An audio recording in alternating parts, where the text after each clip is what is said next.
दोस्तों आज के इस वीडियो के अंदर हम लोग बात करेंगे M.2 NVMe SSD के 3 जनरेशन के बारे में, जिसके अंदर है Gen 3, Gen 4 और Gen 5। अगर आप सोच रहे हो कि कौन सा SSD आपके पीसी, लैपटॉप या फिर PS5 के लिए बेस्ट हो सकता है, तो ये वीडियो बिल्कुल आपके लिए है। हम इन तीनों SSD के बीच में स्पीड, प्राइस और यूज केस को बिल्कुल सिंपल लैंग्वेज में कंपेयर करेंगे, ताकि आप डिसाइड कर सको कि आपके लिए खास करके कौन सा SSD परफेक्ट रहने वाला है आपके यूज केस के हिसाब से। तो वीडियो बहुत ही खास होने वाली है, वीडियो के साथ एंड तक बने रहें। वीडियो पसंद आती है तो प्लीज वीडियो को लाइक करें, चैनल को सब्सक्राइब करें, क्योंकि इस तरह की तमाम वीडियोस हम लोग लेकर के आते रहते हैं। बाकी इन सभी का रिव्यू देखना है, तमाम इस तरह की प्रैक्टिकल वीडियो देखना है तो बाबा टेक रिव्यू चैनल पर जाइए, वहां पर एक से एक वीडियोस हम लोग दे रहे हैं। आइए दोस्तों चलते हैं अपने टॉपिक पर। सबसे पहले समझते हैं कि M.2 NVMe SSD होता क्या है। ये एक छोटा सा स्टोरेज डिवाइस है जो आपके पीसी या फिर लैपटॉप के मदरबोर्ड पर लगा होता है। ये SATA SSD या फिर हार्ड ड्राइव से कई गुना फास्ट होता है, क्योंकि ये PCI यानी कि पेरिफेरल कंपोनेंट इंटरकनेक्ट एक्सप्रेस से जो है ये कनेक्ट रहता है, यानी कि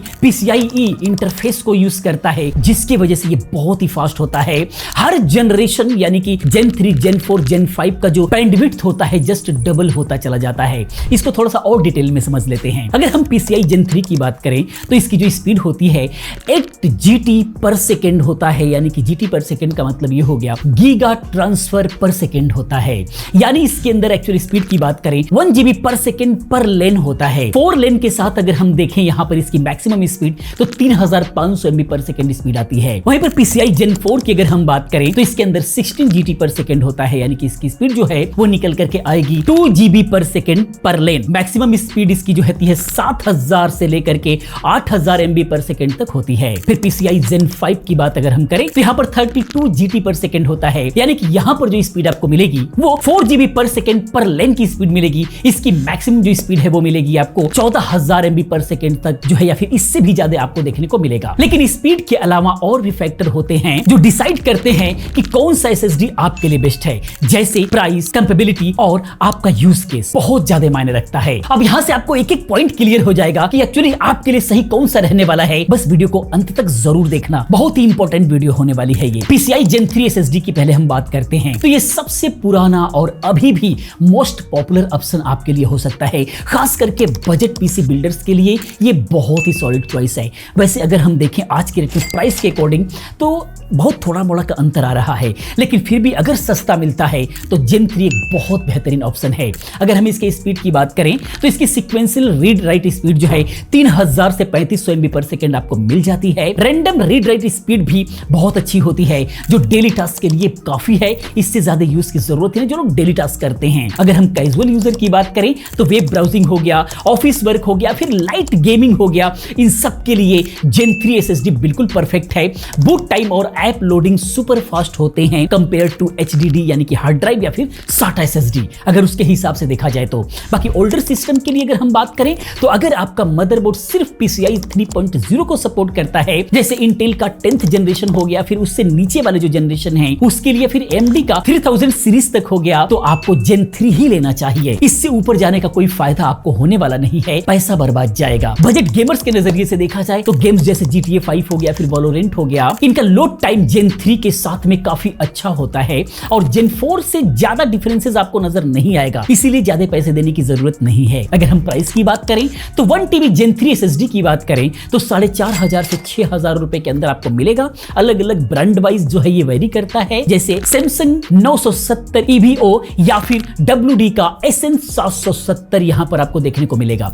ये वैल्यू फॉर मनी होते हैं। कॉन्स की बात करें तो हैवी फाइल ट्रांसफर जैसे 4K की वीडियोस हो गया, या फिर मॉडर्न गेम जो डायरेक्ट स्टोरेज को यूज करते हैं उसमें थोड़ी सी कमी यहां पर देखने को मिल सकता है, वहां पर उतना मजा नहीं आएगा। बाकी अगर हम यूजर फीडबैक की बात करें, जो लोग फीडबैक देते हैं, तो एक भाई ने कहा है कि उनका Gen 3 SSD 6 साल पुराना है, लेकिन अभी भी डेली टास्क और गेमिंग के लिए काफी फास्ट है, बस हैवी फाइल ट्रांसफर में थोड़ा सा स्लो रहता है, जो देखने को मिल सकता है। वैसे हम लोग भी काफी दिनों से यूज कर रहे हैं, सेम एक्सपीरियंस हम लोगों के साथ में भी है। बेस्ट किसके लिए रहने वाला है? स्टूडेंट है, कैजुअल यूजर हैं और बजट पीसी बिल्डर्स हैं और हाई परफॉर्मेंस कम बजट के अंदर चाहते हैं तो आपके लिए बहुत परफेक्ट होने वाला है। बाकी अब हम बात करते हैं PCI Gen 4 SSD के बारे में। तो ये मिडिल ग्राउंड है, स्पीड और प्राइस का परफेक्ट बैलेंस है। ये 2025 में मोस्ट पॉपुलर चॉइस है गेमर्स और क्रिएटर्स के लिए। स्पीड की बात करें तो सीक्वेंशियल रीड राइट स्पीड 7000 से लेकर के 7500 MB पर सेकंड हो सकती है। रैंडम रीड राइट स्पीड भी Gen 3 से बहुत ही ज्यादा बेटर है। गेमिंग और मल्टीटास्किंग में फर्क आपको देखने को मिलेगा, प्रैक्टिकली देखने को मिलेगा आपको। यूज केस की बात करें अगर गेमर्स के नजरिए से देखें तो Gen 4 SSD मॉडर्न गेम के लिए परफेक्ट है, खास करके जो डायरेक्ट स्टोरेज को सपोर्ट करते हैं उनके लिए काफी बेहतरीन है। लोड टाइम थोड़ी सी फास्ट होती है कंपेयर टू Gen 3, जैसे Forspoken में 2 से 3 सेकंड का डिफरेंसेस नजर आएगा। बहुत बड़ा डिफरेंसेस नहीं है लेकिन यह है। बाकी अगर कंटेंट क्रिएटर्स के हिसाब से देखा जाए तो वीडियो एडिटिंग जैसे 4K या फिर 8K और लार्ज फाइल को ट्रांसफर करने के लिए Gen 4 की जो स्पीड है वो काफी है कंटेंट क्रिएटर्स के लिए। एग्जांपल के तौर पर सैमसंग का 990 Pro 2TB की अगर हम बात करें तो इसकी जो स्पीड है 7450 MB पर सेकंड है, इसकी रीड स्पीड जो कि बहुत अच्छी है। प्राइस की बात करें तो 1TB Gen 4 की जो SSDs हैं ये अलग अलग ब्रांड वाइज वेरी करते हैं, अलग अलग स्पीड वाइज वेरी करती हैं। तो ये 5000 से लेकर के 9000 में आपको मिल जाएगा। जैसे WD Black SN 850X ये सबसे बेहतरीन SSD WD की मानी जाती है, या फिर Sabrent Rocket 4 ये SSDs बहुत अच्छी हैं, बहुत ही फेमस रही हैं। कॉन्स की बात करें तो Gen 4 SSDs थोड़ी सी ज्यादा हीट जनरेट करती हैं, तो एक अच्छा सा हीट सिंक जरूरी हो जाता है लगाना, खास करके PS5 या फिर हाई एंड पीसीज में SSD के ऊपर हीट सिंक बहुत ज्यादा जरूरी हो जाता है। बेस्ट किसके लिए अगर हम लोग समझे तो गेमर्स या फिर PS5 यूजर्स और कंटेंट क्रिएटर्स जो फास्ट परफॉर्मेंस चाहते हैं बिना Gen 5 के हाई प्राइस के। मदरबोर्ड आपको हाई प्राइस में लेना होगा तभी Gen 5 काम करेगा। Gen 5 की ऑलरेडी SSDs बहुत महंगी हैं। अब हम बात कर लेते हैं PCI Gen 4 SSDs के ही बारे में। ये लेटेस्ट और फास्टेस्ट SSD है जो 2025 में हाई एंड यूजर्स के लिए बनाया गया है। स्पीड की बात करें तो इसकी सीक्वेंशियल रीड राइट स्पीड 12000 से लेकर के 14900 MB पर second random read write speed हो सकती है, जो कि टॉप नॉच होता है। ये इसकी स्पीड समझ सकते हैं कितना ही ज्यादा स्पीड है, क्या ही ट्रांसफर स्पीड आपको मिलना है। एग्जांपल के तौर पर WD का Black SN 8100 2TB 14900 MB पर सेकंड की रीड स्पीड देता है।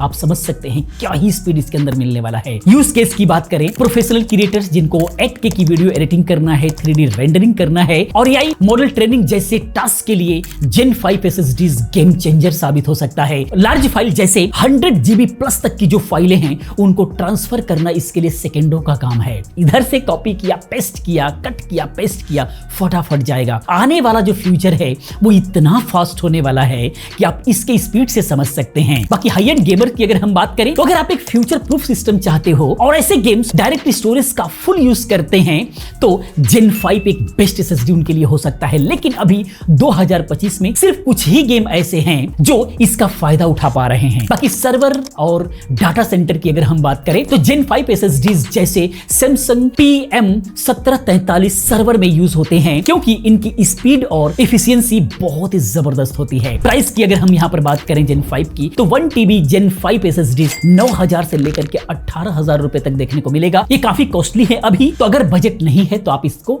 अवॉइड कर सकते हैं। बाकी कॉन्स की अगर हम बात करें कि क्या अच्छा नहीं है तो Gen 5 SSDs के लिए लेटेस्ट मदरबोर्ड की जरूरत पड़ेगी, जैसे Intel 14 जनरेशन या फिर AMD Ryzen 7000 सीरीज का प्रोसेसर अगर आप लगाना चाहते हैं तभी उसके लिए जो मदरबोर्ड मिलेगा उसके अंदर Gen 5 का सपोर्ट मिलेगा। और ये ज्यादा हीट भी जनरेट करते हैं, कूलिंग के लिए अच्छा हीट सिंक या फिर फैन जरूरी हो जाएगा। और अगर आपका सिस्टम Gen 5 सपोर्ट नहीं करता है तो ये Gen 4 वाली स्पीड ही देगा, ये आपको ध्यान रखना होगा। ये बेस्ट किसके लिए है? Professional video editors, 3D artist, AI developers और एंथुसियास्ट जो फ्यूचर प्रूफ सिस्टम बनाना चाहते हैं उनके लिए काफी अच्छा हो सकता है। अब सवाल ये उठता है कि एक्चुअली हम Gen 3, Gen 4 या फिर Gen 5 कौन सा SSD बाय करें? चलिए क्विक कंपैरिजन करते हैं, आपको ये भी पॉइंट क्लियर हो जाएगा। बस इसको देख करके जाना। एक मैं टेबल आपके सामने रख रहा हूं, उसको एक बार देखें और उसके बारे में हम लोग समझ लेते हैं थोड़ा सा कि डिफरेंसेस क्या है।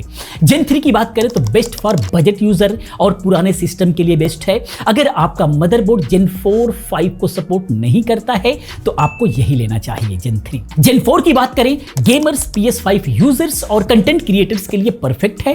प्राइस और परफॉर्मेंस का एक बेस्ट बैलेंस है ये। Gen 5 की बात करें तो ये सिर्फ उनके लिए है जो हाई एंड वर्कलोड हैंडल करते हैं या फ्यूचर प्रूफ सिस्टम बनाना चाहते हैं, उनके लिए बेहतर है। बाकी अभी गेमिंग्स में इसका फुल फायदा नहीं मिलेगा अभी के जो गेम हैं, हाँ फ्यूचर में जो है इसका जबरदस्त फायदा मिलेगा। बाकी प्रो टिप्स की बात करें तो अगर आपका बजट टाइट है तो Gen 4 SSD आप लो, क्योंकि ये अभी मोस्ट वैल्यू दे रहा है। और अगर आपका सिस्टम Gen 5 को सपोर्ट करता है तो वेट करो थोड़ा सा प्राइस के लिए। 2026 में Gen 5 के प्राइसेस काफी कम हो सकते हैं, तो वेट करना बनता है अगर बजट का इशू है तो दोस्तों ये था Gen 3, Gen 4, Gen 5 M.2 NVMe SSD का कंपैरिजन।